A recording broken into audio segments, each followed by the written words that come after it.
اقرأ باسم ربك الذي خلق خلق الإنسان من علق اقرأ وربك الأكرم الذي علم بالقلم علم الإنسان ما لم يعلم.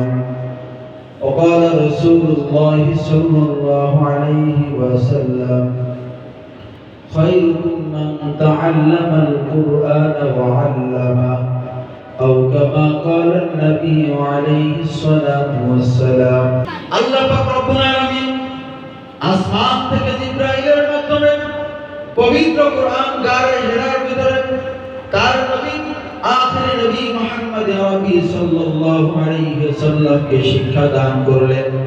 আল্লাহর নবী বললেন, আমি পড়তে জানি না, আমি পড়তে জানি না, আমি পড়তে জানি না। যখন বলা হলো ইকরা বিসমি রাব্বিকাল্লাযী খালাক, হে নবী আপনি পড়ুন আপনার রবের নামে যিনি আপনাকে সৃষ্টি করেছেন, যিনি আসমান সাজিয়েছেন, জমিন সাজিয়েছেন, গ্রহ নক্ষত্র যা কিছু আমরা দেখি সব কিছু সাজিয়েছেন কে? আরো জোরে বলুন, কে সাজিয়েছেন? আরো আওয়াজ দিয়ে বলতে হবে, কে সাজিয়েছেন? জিবরাইল বলছেন সেই রবের নামে আপনি পড়ুন। আল্লাহর নবী একসাথে কয়েকটি আয়াত পড়ে ফেললেন। যখন রবের নামে কোনো পড়া হয় ওই পড়ার ভিতরে বরকত দিয়ে দেন কে? আমরা দুনিয়াতে জানি দুনিয়ার ভিতরে অনেক ধরনের পড়া আছে, অনেক ধরনের বই পুস্তক আছে, কিন্তু এমন একটা গ্রন্থ পাবেন না, এমন একটা কিতাব পাওয়া যাবে না যে কিতাবের পরিপূর্ণ মুখস্থকরণকারী একজন হাফেজ দুনিয়ার ভিতরে আছে, পাওয়া যাবে? কিন্তু আল্লাহ পাক রব্বুল আলামিন সেই লৌহে মাহফুজে সংরক্ষিত একটা কিতাব রেখেছেন, যার সংখ্যা আল্লাহ পাক রব্বুল আলামিন বলেন ফি লাউহিন মাহফুজ, আমি লৌহে মাহফুজে একটা কিতাব সংরক্ষণ করে রেখেছি। ওই কিতাবকে জিবরাইলের মাধ্যমে গায়ে হেরার ভিতরে আমি আল্লাহ পাক রব্বুল আলামিন আমার নবী আমার বন্ধু আখির নবী মুহাম্মদ রাসূলুল্লাহ সকলে বলি সাল্লাল্লাহু আলাইহি ওয়াসাল্লাম তার কাছে যে কিতাব পাঠিয়েছি ওই কিতাবকে আমি আল্লাহ পাক রব্বুল আলামিন শিক্ষার কথা আমি মানুষকে বলেছি।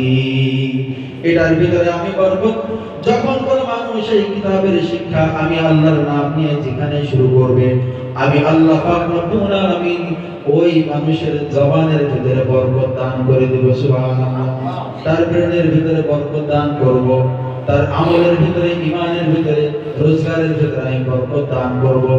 এই জন্য আমরা দুনিয়াতে লক্ষ্য করি, যখনই দেখি দুনিয়াতে অনেক কিতাব আছে, অনেক গ্রন্থ আছে, কিন্তু কোন কিতাবের কোন গ্রন্থের একেবারে পূর্ণ মুখস্থকরণের মানুষ খুঁজে পাওয়া যায় না।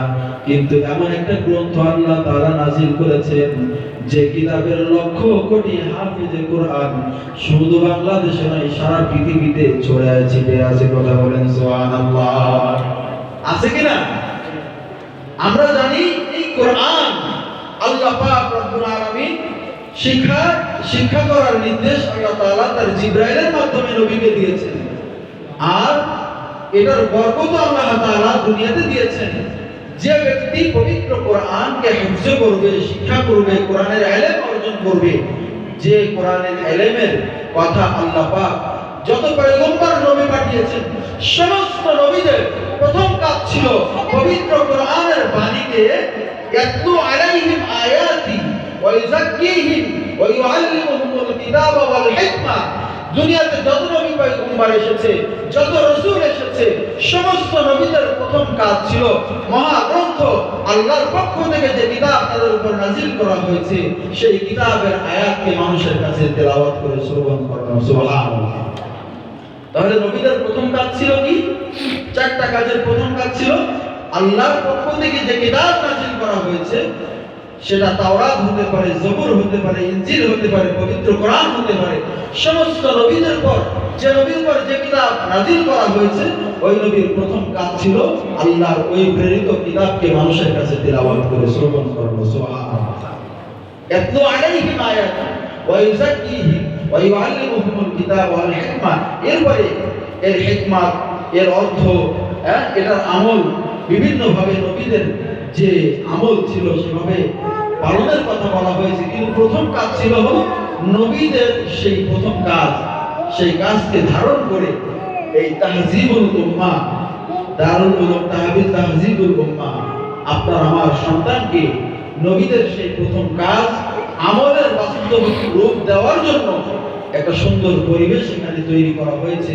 সেই সুন্দর পরিবেশ যদি আমরা সাধুবাদ জানাই, সেই সাধুবাদ জানানোটা হবে আপনার আমার কোরআন শেখার মাধ্যমে এবং আমাদের সন্তানদেরকে শেখানোর মাধ্যমে।